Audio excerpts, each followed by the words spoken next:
Let me tell you about a colony I lost one November, back when I thought I had this figured out. Big hive, strong all summer, 3 deep boxes of bees, honey to spare, the kind of colony you point to and say, now that one's going to sail right through winter. I treated for mites in late October after I'd pulled my honey, because that's what I'd always done. Pull the honey, then treat, nice and tidy. That colony was dead by the middle of January, and when I opened it up, there was honey right there.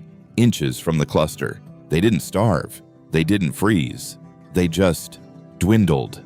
A handful of bees on the comb where thousands should have been. And I stood there in the cold trying to understand what happened to a hive that had everything going for it. Here's what happened. I treated too late, and by the time I killed those mites in late October, the damage was already done. Done back in August and September, weeks before I ever lifted a lid. The bees that were supposed to carry that colony through winter had already been poisoned before they were even born. That's what I want to talk to you about today, because if you're waiting until you pull your honey to think about mites, you are making the exact mistake I made. And it is quietly killing colonies all over this country every single winter in hives that look strong right up until the day they collapse. Let me show you why the timing matters so much more than the treatment itself. Once you understand this, you'll never look at your calendar the same way again. Start with the bee, not the mite, the bee. Because to understand why timing is everything, you have to understand that there are really 2 completely different kinds of honeybee living in your hive over the course of a year. For most of the spring and summer, your colony is making what we'll call summer bees. These are the workers you see hauling in nectar, drawing comb, feeding brood, and they live hard and they live short. A summer bee working herself to the bone in July lives maybe 4 to 6 weeks.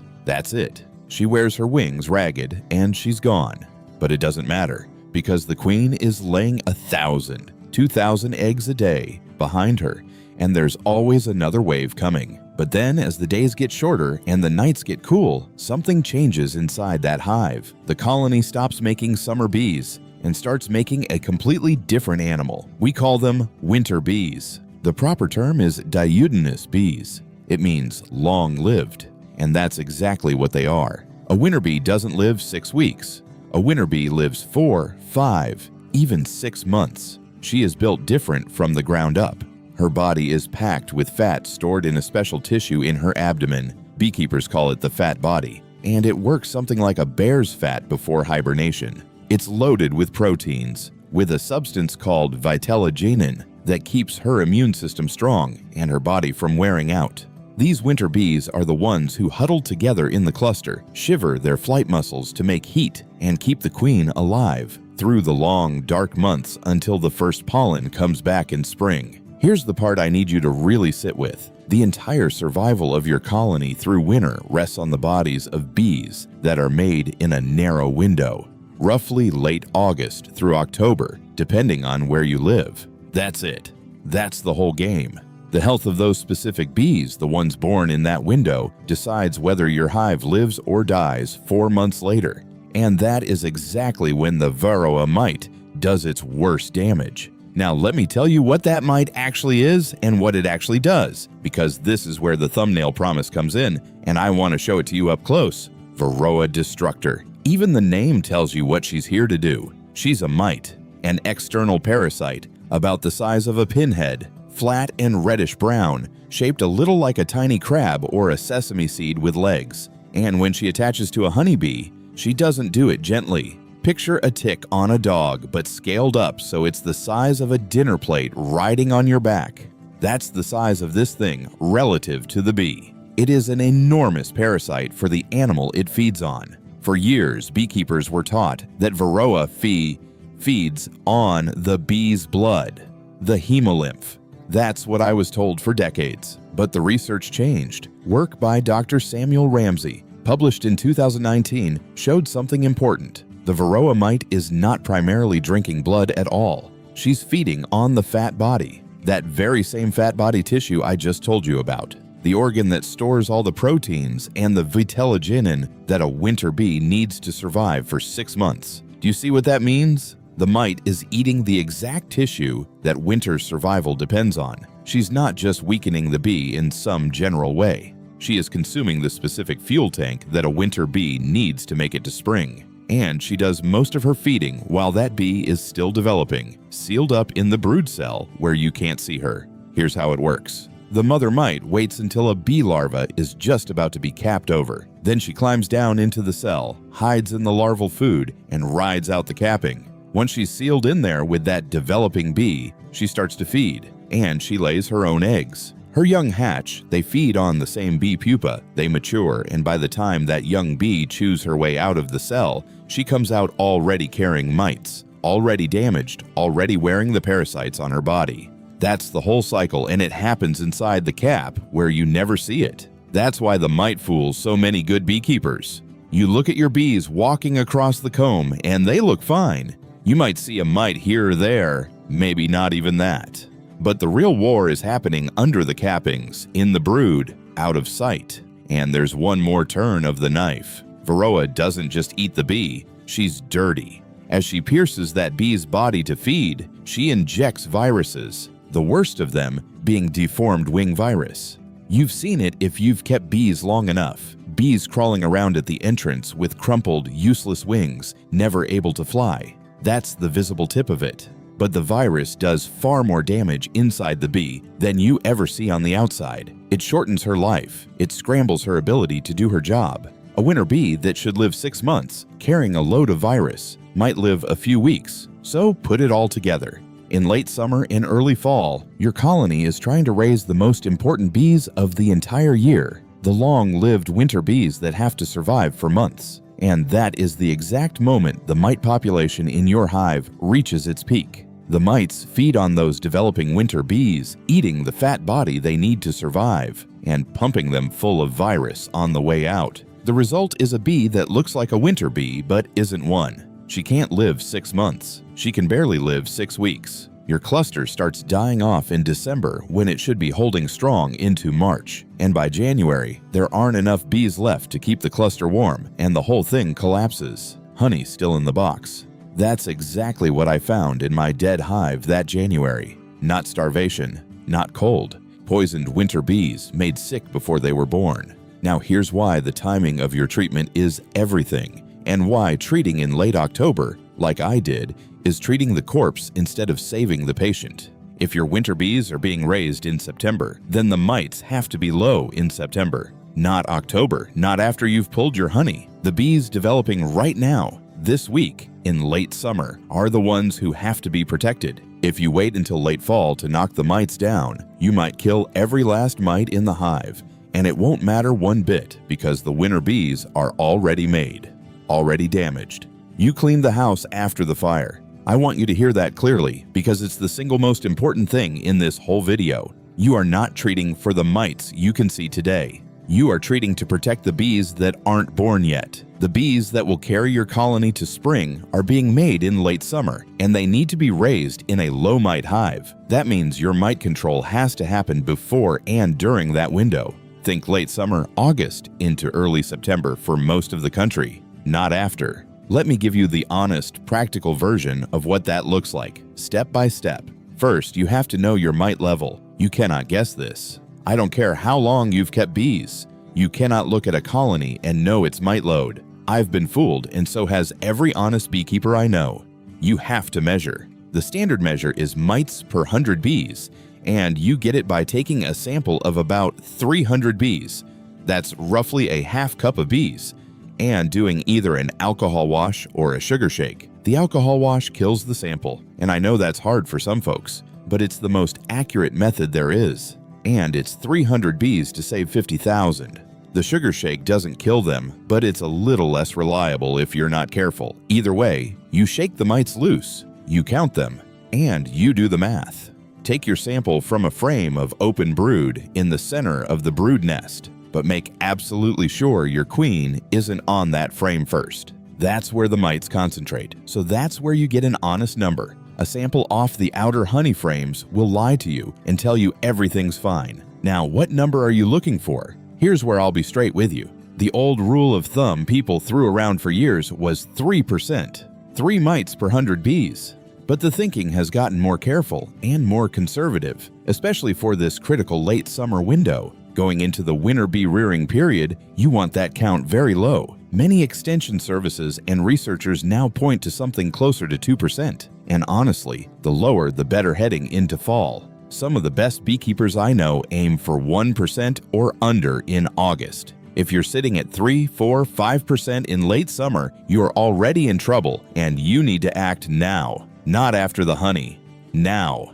And let me be honest about something else, because this channel doesn't oversell. These threshold numbers are guidelines, not laws of physics. They shift with your region, your bee stock, the year, and the local mite pressure. What matters most is that you're measuring regularly and acting early, not chasing one magic number. The beekeepers who lose colonies aren't the ones who picked the wrong threshold. They're the ones who never measured at all. Let me say that timing part one more way, because I want it to stick. Test your colonies in late July or early August. If the mites are up, treat then, while your winter bees are still being conceived, so they're raised clean.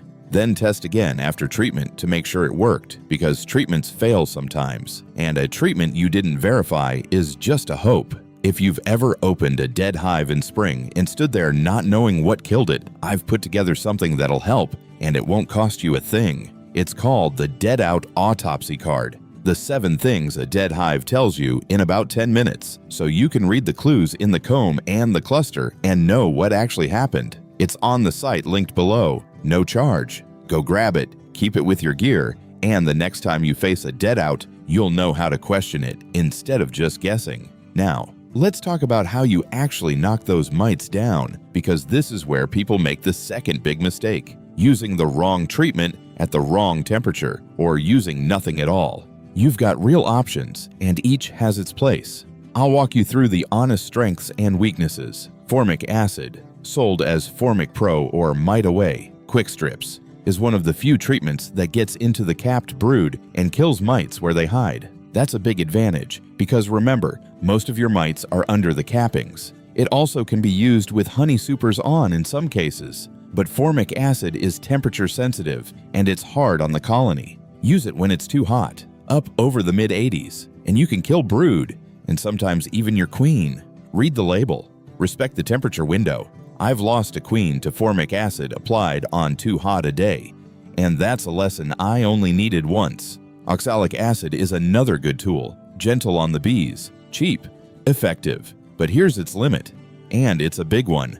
Oxalic acid does not penetrate the cappings. It only kills the mites riding on adult bees, the ones out in the open. So, oxalic acid works best when there's little or no capped brood, which in most of the country means late in the fall or during a broodless period. Using oxalic in September when the hive is full of brood leaves most of your mites safe under the caps. It has its moment, but that moment usually isn't your main late summer treatment. Then there are the thymol-based treatments like Apigard, which work well in the right temperature range, and the Amitraz product, Apivar, which is a longer, slower treatment that stays in for several weeks. Apivar's downside is time. It needs weeks to work, and you have to plan for that. And there are real concerns about mites developing resistance to it if it's overused. I'm not going to tell you there's one perfect product, because there isn't. What I'll tell you is this: pick a treatment that's legal and effective in your area. Read the label like your colony's life depends on it, because it does. Pay attention to the temperature, and above all, get the timing right relative to your winter bees. A perfect treatment applied too late is a failure. A decent treatment applied at the right time saves the hive. And please, rotate what you use across the seasons and years. Don't lean on the same chemical every single time. Mites develop resistance, same as any pest. And the beekeepers who used the same treatment over and over are the ones who watched it stop working. We saw it happen with the old strips years ago. Don't repeat that history. Now here's a mistake I see constantly, and I want to warn you off it because it's heartbreaking and completely avoidable. It's what I call the healthy-looking hive trap. You look at your strongest colony, big population, bringing in nectar, looks like a champion, and you think that one doesn't need treating. It's the weak ones I worry about. So you treat the little colonies and leave the big one alone. That's backwards. A big strong colony with lots of brood is a mite factory. More brood means more cells for mites to breed in, which means the mite population in your best-looking hive can be sky-high right when it matters most.